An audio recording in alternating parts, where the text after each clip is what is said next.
The next fit tip that's really important is to ensure that you're hydrating your body. Water is an essential part of anyone's diet.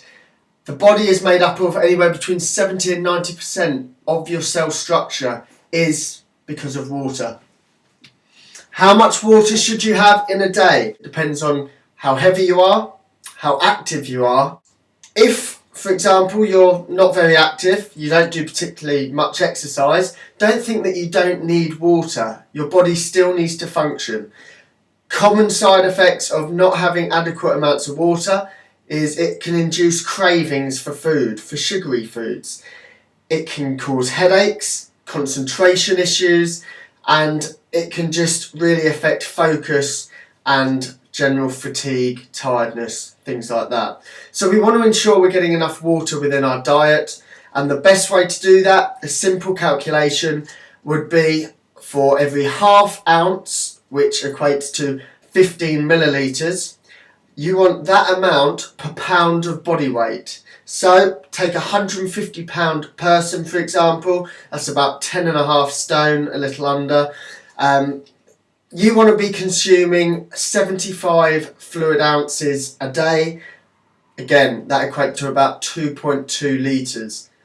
What we have here is a 2 litre bottle. What this means, fill one of these up at the start of the day.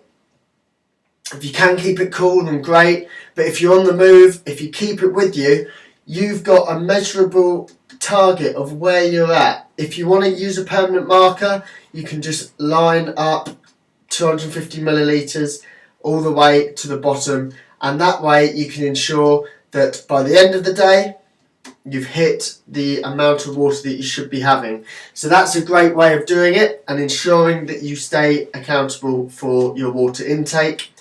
If, for example, you're athletic, you do a lot of exercise, then there's a slightly different equation. We want to have 2/3 of an ounce, which equates to 20 millilitres per pound of body weight. So again, taking the example of a 150 pound individual, that's 10.5 stone, you want to be drinking about 3 litres a day, okay? Again, you can use this method.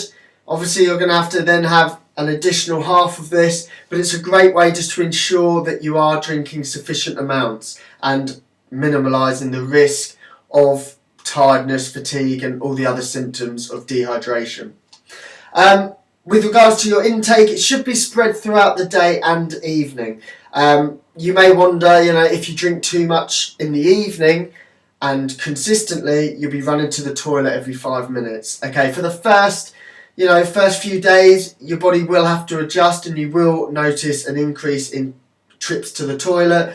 But as your body adjusts, your bladder tends to understand what's happening and you'll urinate less frequently, but in larger amounts. So you might just be in the toilet for a few seconds longer.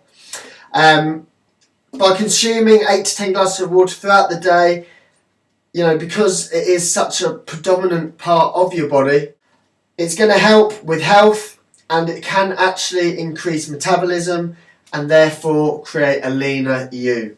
So there's another tip, utilise these 2 litre bottles. It's a great way just to ensure you remain accountable for drinking sufficient amounts